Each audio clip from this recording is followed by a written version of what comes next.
సంగారెడ్డి జిల్లా నారాయణఖేడ్ మున్సిపాలిటీ కాంగ్రెస్ హస్తగతమైంది. అవిశ్వాస పరీక్షలో నెగ్గి మున్సిపల్ పీఠాన్ని కాంగ్రెస్ కైవసం చేసుకుంది. అవిశ్వాస పరీక్షలు municipal chairperson Rubina Begum TRS కౌన్సిలర్లు హాజరు కాలేదు. 10 మంది కౌన్సిలర్లు 2 ఎక్స్ అఫీషియో ఓట్లతో కాంగ్రెస్ అవిశ్వాస పరీక్షలో నెగ్గింది.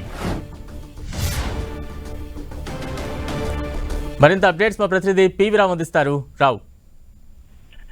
బలరాం, సంగారెడ్డి జిల్లా నారాయణఖేడ్ మున్సిపాలిటీకి సంబంధించి బీఆర్ఎస్ పార్టీ సంబంధించినటువంటి చైర్పర్సన్ రుబియా బేగం, అదేగా వైస్ చైర్మన్ అహీరా పర్షాన్ పై కాంగ్రెస్ పార్టీ అవిశ్వాస తీర్మానాన్ని ప్రవేశపెట్టింది. కొద్ది రోజుల క్రితం జిల్లా కలెక్టర్ వల్లూరు క్రాంతిని కలిసి అవిశ్వాస తీర్మానం నోటీస్ ఇవ్వడం జరిగింది. దాంతోనే ఆర్డీఓ వెంకటేశ్వరం నారాయణఖేడ్ ఆర్డీఓని ప్రిసైడింగ్ ఆఫీసర్ గా నియమిస్తూ అవిశ్వాస తీర్మాన సమావేశం ఏర్పాటు చేయడం జరిగింది. అవిశ్వాస తీర్మానంలో ప్రవేశపెట్టిన సందర్భంగా మొత్తం 18 మంది సభ్యులు ఉన్నారు. అంటే 15 మంది ఎలక్టెడ్ కాగా 3 ఎక్స్ అఫీషియల్ సభ్యులు, మొత్తం 18 మంది. అందులో 2/3 వంతు మంది మద్దతు కావాల్సి ఉంటుంది. అందులో 12 మంది సరిపోతుంది, కానీ 13 మంది హాజరయ్యారు. 13 మంది కూడా కాంగ్రెస్ పార్టీకి సపోర్ట్ గా నిలబడటంతో చేతులు చేసి వాళ్ళందరూ కూడా బలపోస్తూ చెప్పడంతో అవిశ్వాస తీర్మానం నెగ్గింది.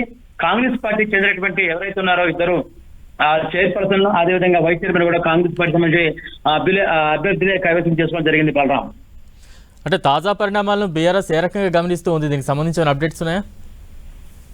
అంటే వీళ్ళు సభ్యులు కూడా తక్కువగా ఉన్నారు. సభ్యులు తక్కువ ఉన్న 3 కూడా గైర్ హాజరయ్యారు. దాంతోనే ఉన్నటువంటి మిగతా కాంగ్రెస్ సభ్యులు, అదేవిధంగా జీవారెడ్డి ఎమ్మెల్సీ, అదేవిధంగా ఎమ్మెల్యే సంజీవ్ రెడ్డి వీళ్ళందరూ హాజరు కావడంతో మొత్తం 13 మంది వీళ్ళ మెజారిటీ ఉండడంతో వీళ్ళ అవిశ్వాస తీర్మానం అనేది నెగ్గింది.